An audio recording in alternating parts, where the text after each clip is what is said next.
প্রশ্নটা পেয়েছেন। আপনার লেকচার শোনার পরে জানতে পারলাম যে মুসলিমদের জন্য দাওয়া খুব গুরুত্বপূর্ণ।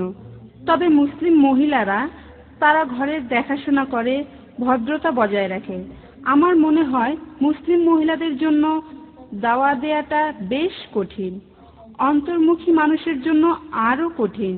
এই ধরনের ক্ষেত্রে দাওয়া দেওয়ার ব্যাপারে কিছু বলবেন? বোন প্রশ্ন করলেন যে আমার লেকচার শুনে তিনি বুঝেছেন দাওয়া খুবই গুরুত্বপূর্ণ। দাওয়া দেওয়া আবশ্যিক বোন, গুরুত্বপূর্ণ ঠিক আছে, তবে আবশ্যিক। এটা আবশ্যিক আর সেজন্য গুরুত্বপূর্ণ। আপনি প্রশ্ন করলেন একজন মহিলা কিভাবে দাওয়া দেবেন অমুসলিমদের কাছে, বিশেষ করে যদি ভদ্রভাবে করতে চান। অনেক মানুষের ভুল ধারণা আছে যে শুধুমাত্র বহির্মুখী হলেই দাওয়া দিতে পারবেন। ব্যাপারটা আসলে এমন না বোন। অনেক ভদ্র মহিলা আছেন মাশাআল্লাহ, তারা যথেষ্ট আধুনিক মাশাআল্লাহ, আর তারা দাওয়া দিচ্ছেন আলহামদুলিল্লাহ। কিন্তু যে মানুষটা অন্তর্মুখী সে কিভাবে দাওয়া দেবেন? বোন, মানুষের একটা ভুল ধারণা আছে যে দাওয়া মানে কথা বলা। দাওয়া মানে শুধু কথা নয়, দাওয়ার অনেক প্রকারভেদ আছে। একজন লোকের সাথে কথা বলতে পারেন, বাসায় অনেকজনের সঙ্গে কথা বলতে পারেন, চিঠি লিখতে পারেন, ইমেল পাঠাতে পারেন। তবে এখানে দাওয়ার ব্যাপারে যদি বলতে হয়, ব্যক্তিগত লেভেলে যা হয়, পুরুষের সাথে পুরুষ বা মহিলাদের সাথে মহিলা এভাবে আলোচনা হয়। সাধারণত মহিলারা নামেহরামদের সঙ্গে কথা বলেন না। তবে আপনি যদি ইসলামিক শরিয়া মেনে চলেন তাহলে আলহামদুলিল্লাহ আপনি ঘরে বসেও দাওয়া দিতে পারেন। যদি অন্তর্মুখী হন ঠিক আছে, হয়তো ভালোভাবে বলতে পারবেন না, হয়তো লজ্জা পাবেন বা কিছু বলতে চাইবেন না। আমি আমার চাইতে খারাপ অবস্থায় কোনো দায়ীকে পাইনি। আমি একজন তোতলা বোন, কারোর সাথে কথা বলতে গেলে আমি তোতলাই। কেউ আমার নাম জিজ্ঞেস করলে বলতাম জাকির। একসময় আমি এভাবেই কথা বলতাম। আলহামদুলিল্লাহ আল্লাহ আমার পথ খুলে দিয়েছেন। তারপর মেডিকেল থেকে পাশ করলাম 12 বছর আগে। তারপর আমি এই দাওয়ার ক্ষেত্রে আসলাম মাশাআল্লাহ। আমি আগের প্রশ্নের উত্তরেও যে কথাটা বলেছিলাম, যদি আল্লাহ সুবহানাহু ওয়া তাআলার পথে কেউ জিহাদ করেন তার পথ আল্লাহ খুলে দেবেন, আপনি যেই হন। বেশিরভাগ মানুষ 99%-এরও বেশি যারা দাওয়া দিতে আসেন, আমি শুরুতে তাদের অনেক পিছনে ছিলাম। আমি এটা করতে পেরেছি আল্লাহর সাহায্যের কারণে। আল্লাহ সাহায্য করলে কেউ তাকে হারাতে পারে না, সাহায্য না করলে কেউ তাকে বাঁচাতে পারে না। সেজন্য মুমিনগণ আল্লাহ তাআলার উপরে নির্ভর করুক। এটা সূরা ইমরানের 160 নম্বর আয়াতে উল্লেখ করা হয়েছে। তাহলে বোন শুরু করেন।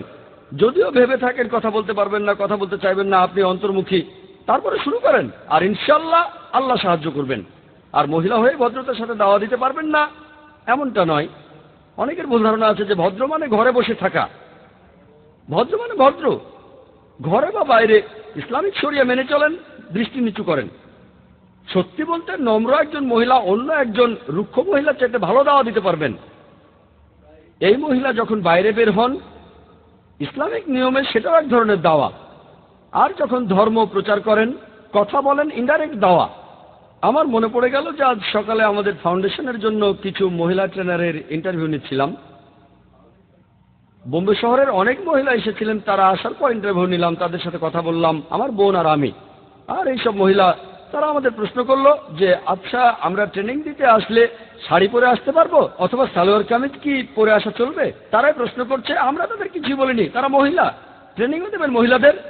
এটাও হলো দাওয়া। আমাদের কথা, আমার বোন যেভাবে হিজাব পরেছে, তারাই তখন বললো সালোয়ার কামিজ কি পরা যাবে নাকি অন্য কিছু পরবো। আমরা কোনো নিয়ম বানাইনি, তারা তো ট্রেনার, সবাই প্রফেশনাল, আমরা মাইন্ড করবো না। তারা মহিলা, সালোয়ার কামিজ বা অন্য যা কিছুই পরুক, তারা যে পোশাকই পরুক তাতে কোনো সমস্যা নেই। কিন্তু সেখানে আমার বোন যে পোশাক পরেছে সেটা তো সবাই দেখছে। অমুসলিম প্রফেশনাল, বিদেশ থেকে ট্রেনিং পাওয়া, মানুষকে কথা বলার উপর ট্রেনিং দেয়, তারা প্রশ্ন করেছে কেন? কারণ তারা আমার বোনকে দেখেছে। ইসলাম সম্পর্কে আমরা কিছুই বলিনি, সেখানে শুধু কাজের কথা বলেছি। আর সেখানে আমাদের উপস্থাপনাটাই ছিল দাওয়া। আলহামদুলিল্লাহ তাদের এমন কোনো শর্ত দেয়নি যে ট্রেনিং দিতে গেলে হিজাব পরে আসতে হবে, এটা আবশ্যিক না।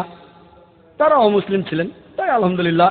তাই বোন, ব্যাপারটা এমন না যে ভদ্র হলে দাওয়া দিতে পারবেন না। সত্যি বলতে ভদ্র হলে ভালো দাওয়া দিতে পারবেন, আপনি ভালো অবস্থানে থাকবেন। আর কিছু কিছু পরিস্থিতিতে বলতে পারেন আমি মহিলা, সাধারণত ঘরেই থাকি, বাইরে খুব বেশি আলোচনা করতে চাই না, কথা বলতে পারেন টেলিফোনে, ইন্টারনেটে যোগাযোগ করতে পারেন, মহিলাদের সাথে আলোচনা করাই ভালো, এভাবে দাওয়া দিতে পারেন। তাদের বই পাঠাতে পারেন, ভিডিও ক্যাসেট দিতে পারেন, অডিও টেপ দিতে পারেন ইত্যাদি। আপনি আপনার মুসলিম বন্ধুদের জানাতে পারেন, সবাইকে জানাতে পারেন। পরিচিত অমুসলিম না থাকলে আপনি মুসলিম বন্ধুকে বলেন তার কোনো অমুসলিম বন্ধু আছে কি যে ইসলাম সম্পর্কে জানতে চায়, সমস্যা নেই। যে জাকির ভাই একজন অমুসলিম বন্ধুও নেই। আচ্ছা, আপনার মুসলিম বন্ধুদের বলেন তাদের অমুসলিম বন্ধু আছে কিনা, প্রশ্ন আছে কিনা। সহজ, আল্লাহ আপনার পথ খুলে দেবেন। আর আপনি শুরু করলে ইনশাআল্লাহ আল্লাহ সাহায্য করবেন। তবে আপনাকে শুরু করতে হবে, আর দেরি করবেন না, এখনই শুরু। আশা করি উত্তরটা পেয়েছেন।